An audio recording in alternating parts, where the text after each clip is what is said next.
Trastorno del espectro autista.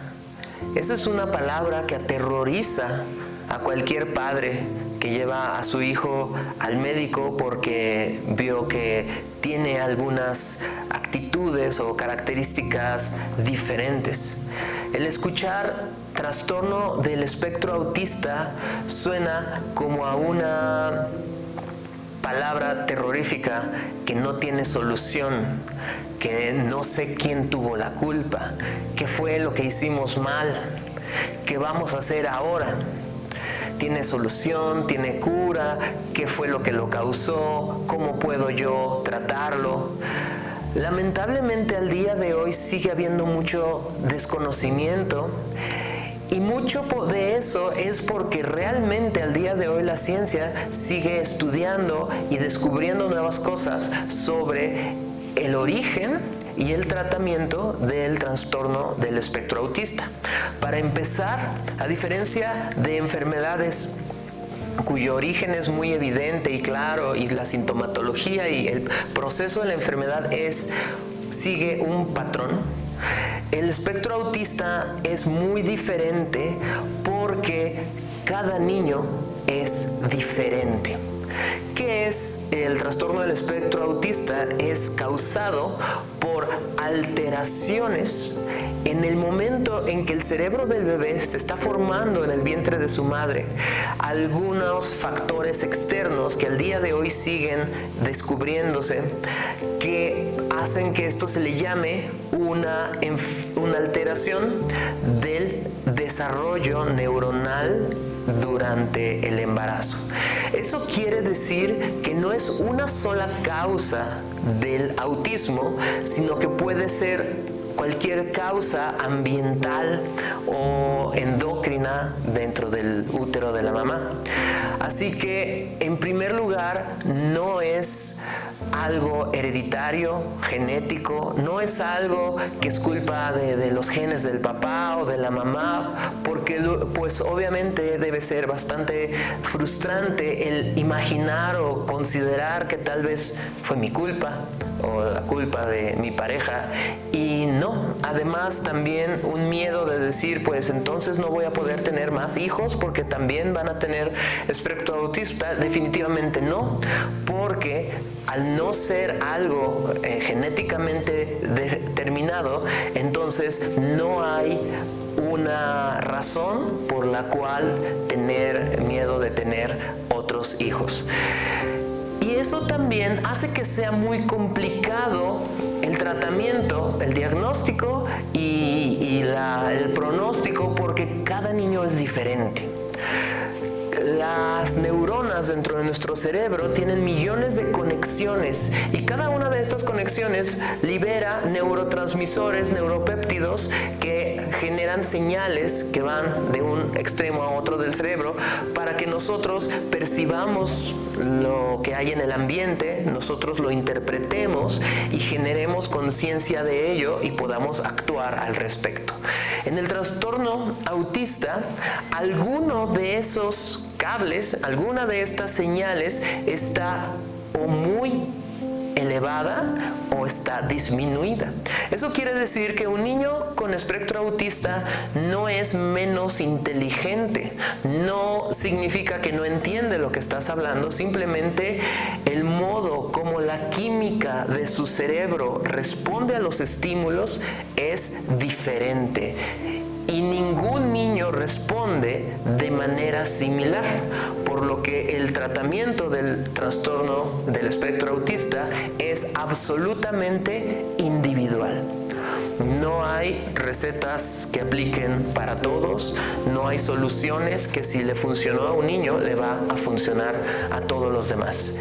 Esto podemos verlo como una oportunidad, porque así como lamentablemente hay chicos que tienen síntomas bastante graves y bastante fuertes, del mismo modo hay chicos cuyos síntomas son bastante ligeros. Es más, probablemente pueden llevar una vida, como podríamos decir, normal, comparándonos con otras personas, y probablemente nunca supieron que se encuentran dentro del trastorno del espectro autista porque su modo de convivir y de relacionarse con las demás personas pues no es diferente. Dado que el origen del trastorno del espectro autista viene del desarrollo del bebé en el útero de la mamá, pues es una situación irreversible. Quiere decir que no es algo que se cure. Sin embargo, la buena noticia es que es algo con lo que se puede vivir y los chicos pueden aprender a vivir con ello y llevar una gran vida útil y feliz. Y los padres pueden aprender también a vivir con ellos y lograr disfrutar una vida plena con sus hijos. Sin embargo, aunque no es algo curable o reversible, sí el espectro autista se puede controlar y se puede manejar de tal modo que los chicos lleven una vida muy cercana a lo que las demás personas tienen. Y eso se logra a través de la alimentación. Es sorprendente los descubrimientos que se han hecho en los últimos años sobre la influencia de los alimentos en cómo nuestro cerebro funciona, la química del cerebro y cómo reaccionamos a los estímulos. Nuestro cerebro responde a los alimentos porque nuestro intestino libera señales que viajan al sistema nervioso central, haciendo que respondamos de mayor o con menor intensidad a los estímulos. El secreto está en la microbiota intestinal. Nuestro intestino tiene millones de bacterias que pueden producir moléculas benéficas para nuestro organismo y para nuestro cerebro, o moléculas que pueden ser tóxicas para nuestro organismo y para el modo de cómo nuestro cerebro funciona. Entonces, para comprender a la microbiota debemos darnos cuenta que hay dos tipos de microorganismos en nuestro intestino: los microorganismos benéficos, que se les llama simbióticos, y los microorganismos que generan enfermedades o daño a nuestro organismo, que se les llama patógenos. Ejemplos de los microorganismos benéficos: hay una bacteria que se llama Akkermansia, mientras que los microorganismos patógenos, uno de los más comunes, se llama Clostridium. Si nosotros tenemos microorganismos patógenos en nuestro intestino, estos microorganismos van a generar inflamación dentro del intestino, haciendo que, número uno, la mucosa del intestino se haga más pequeña, permitiendo que más bacterias patógenas lleguen a colonizar, y además permitiendo que moléculas de los alimentos puedan entrar a la circulación y generar problemas. En la digestión, todas las proteínas y azúcares y grasa de los alimentos se tienen que digerir hasta sus moléculas más pequeñas, que son los aminoácidos, los ácidos grasos y los azúcares simples. Esos pueden entrar a la circulación para que nuestros órganos los utilicen como fuente de energía, o para hacer más masa muscular, más hueso, o regenerar células. Pero si entran proteínas grandes, o sea, no digeridas, sino pedazos muy grandes de alimento a la circulación, nuestro sistema inmune reconoce eso como si fuera un atacante que tiene que destruir, y se genera una respuesta a esos alimentos no digeridos, y eso es lo que produce alergias alimentarias o problemas más graves como la celiaquía. Lo que hace que las moléculas de los alimentos entren a la circulación y no se digieran por completo es que las bacterias patógenas generan aberturas entre las células del intestino, permitiendo que puedan entrar estas moléculas. Esto se le llama permeabilidad intestinal, y es lo que genera malestar gastrointestinal, celiaquía y otras problemas del sistema digestivo. Y no solo es un problema digestivo, sino que estas moléculas, al entrar a la circulación, van a generar que nuestro sistema inmune se mantenga en un estado inflamatorio. La inflamación genera problemas de hígado graso y que progresa a daños mayores en el hígado, y de manera particular en el cerebro puede alterar la función de cómo pensamos, cómo reaccionamos y cómo se desarrollan nuestras neuronas. Lamentablemente se ha descubierto que los niños que viven con espectro autista tienen mayor posibilidad de tener bacterias patógenas en su intestino, y por esa razón la mayoría de los chicos que tienen espectro autista tienen problemas gastrointestinales. Lamentablemente los chicos que tienen espectro autista normalmente tienen una microbiota patógena y por lo tanto tienen problemas gastrointestinales como estreñimiento, dolor, y eso genera en su organismo inflamación y exacerba o hace más grave las alteraciones en su forma de pensar y de responder a las situaciones ambientales. Históricamente se ha visto que si se cambia la dieta de un niño con espectro autista puede haber mejoras. Por esa razón, al día de hoy hay dos planes de alimentación que se les da a los niños con espectro autista para mejorar la función de su cerebro y hacer que ellos tengan una vida más sociable y que tengan una mayor capacidad de adaptación. Una de ellas es la dieta libre de gluten y caseína y la otra es la dieta cetogénica.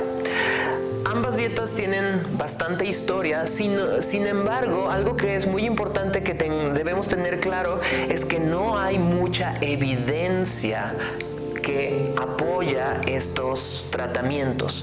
Por ejemplo, la dieta cetogénica, muchos estudios se han hecho en ratones y se ha visto efectos benéficos en la neurogénesis, que es la producción de nuevas neuronas, y en mejorar la química del cerebro. Sin embargo, cuando esto se aplica a niños con autismo, algunos niños sí responden, otros no responden, y peor aún hay otros que les exacerba todos los problemas que les acabo de mencionar. La dieta libre de gluten también es algo que se ocupa mucho y al día de hoy hay muchos productos libres de gluten. Sin embargo, ocurre lo mismo. La mayoría de los estudios que se han hecho no han encontrado un beneficio evidente. Por lo tanto, no es al día de hoy una seguridad el hecho de darle alguno de estos planes de alimentación a un niño con autismo y que mejore. ¿Por qué? En primer lugar, como les comenté hace un momento, el espectro autista es, como su nombre indica, es una gran variedad única de cada niño de situaciones diferentes. Por lo tanto, lo que a un niño le funciona, probablemente a otro no le va a funcionar. Sin embargo, sí podemos dar recomendaciones generales. ¿Qué es la dieta cetogénica y la dieta libre de gluten?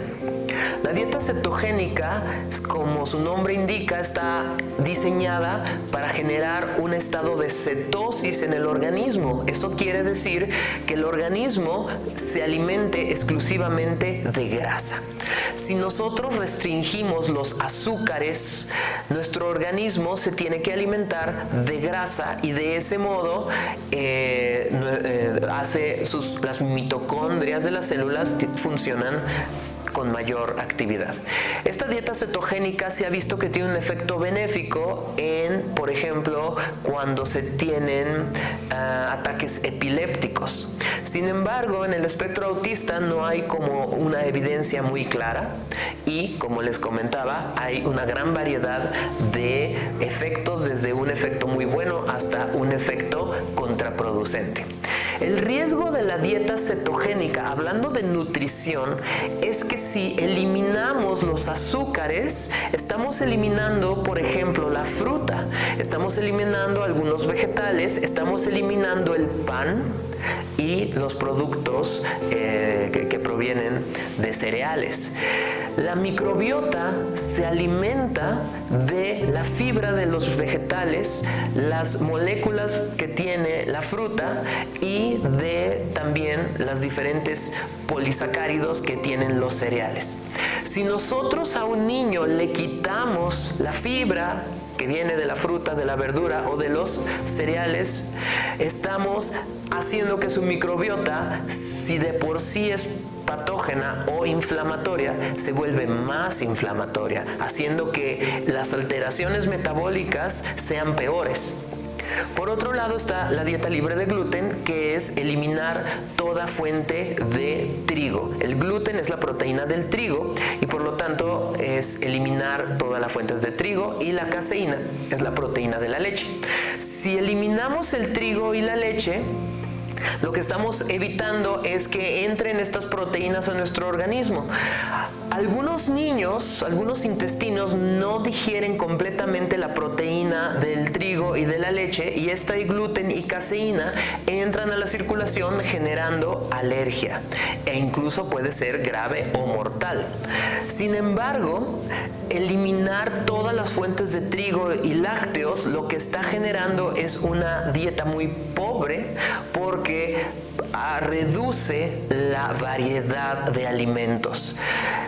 Obviamente se puede llevar una buena alimentación sin trigo, sin leche, porque hay mucha variedad de semillas que como alternativa al trigo está el amaranto, la quinoa y otras tantas. Sin embargo, como muchas de estas semillas no son algo que comúnmente consumimos, pues normalmente al pobre niño con espectro autista se le reduce bastante la variedad de alimentos, además de que no comparte con el resto de la familia la alimentación, y eso lo hace sentirse aislado, porque a toda la familia le dan algo mientras que a él le dan algo diferente. Ellos lo saben, ellos se dan cuenta, y eso los hace sentirse aislados y más diferentes de lo que por sí ya se sienten. ¿Qué alternativa tenemos entonces si la dieta libre de gluten y la dieta cetogénica pues no muestran evidencia científica y además pueden generar mayores problemas de los beneficios que pueden producir? Si vemos que el origen de las alteraciones metabólicas en el autismo viene del intestino y de la microbiota, la pregunta es ¿cómo alimentar a mi microbiota para que sea una microbiota benéfica o simbiótica y disminuir la cantidad de bacterias patógenas que producen inflamación? Y la palabra clave son los prebióticos y probióticos. Prebiótico es una molécula de los alimentos que sirve de alimento a los probióticos, y los probióticos son las bacterias del intestino que nosotros consumimos en la dieta. Eso quiere decir que si nosotros consumimos prebióticos y probióticos, podemos mejorar la microbiota de nuestro intestino, evitando la inflamación y el daño a nuestro sistema nervioso central, y mejorando la calidad de vida de los chicos que viven con autismo. ¿Qué alimentos tienen prebióticos y probióticos? Los alimentos que tienen prebióticos, que son fibras, que son alimento de las bacterias, son la manzana, la avena, el ajo, la cebolla y la mayoría de los cereales de grano entero, la mayoría de las frutas y vegetales. Los probióticos, que son las bacterias que nosotros consumimos y que se quedan en nuestro intestino a vivir, son las que están en todos los productos fermentados, como el yogur, como los búlgaros, los tibicos y otros productos fermentados que no consumimos continuamente, pero sería interesante empezarlos a agregar a nuestra alimentación, que es la col agria, la bebida que se le llama kombucha, el miso y otros productos hechos con fermentos. Los alimentos que tienen probióticos, eso quiere decir las bacterias que se van a quedar en nuestro intestino generan un efecto benéfico, son los productos fermentados como el yogurt, la leche de búlgaros, el agua de tibicos, el pan de masa madre y otros productos fermentados muy buenos, pero que no estamos acostumbrados a consumir, pero podríamos intentar agregarlos a nuestra vida, como los pepinillos en conserva, la col agria, una bebida que se le llama kombucha y varios productos de soya fermentados como el miso.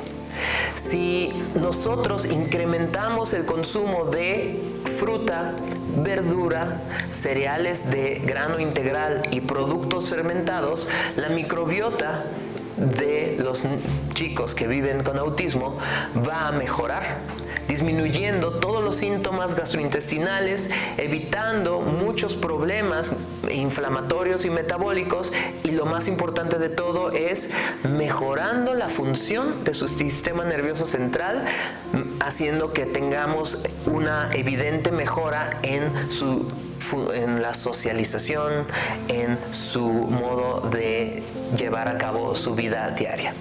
Y todavía más, para terminar, algo muy interesante es que las bacterias benéficas del intestino pueden romper las proteínas del gluten y la caseína de la leche. Eso quiere decir que si nosotros estamos alimentando a nuestro niño con prebióticos y probióticos, probablemente podamos volver a introducir alimentos con trigo y con lácteos de manera paulatina, porque las bacterias pueden estar digiriendo estas proteínas, por lo que ya no van a generar una inflamación. Además, estas bacterias mantienen íntegra la barrera intestinal, evitando que estas moléculas de los alimentos pasen a la circulación, generando alergias a los alimentos.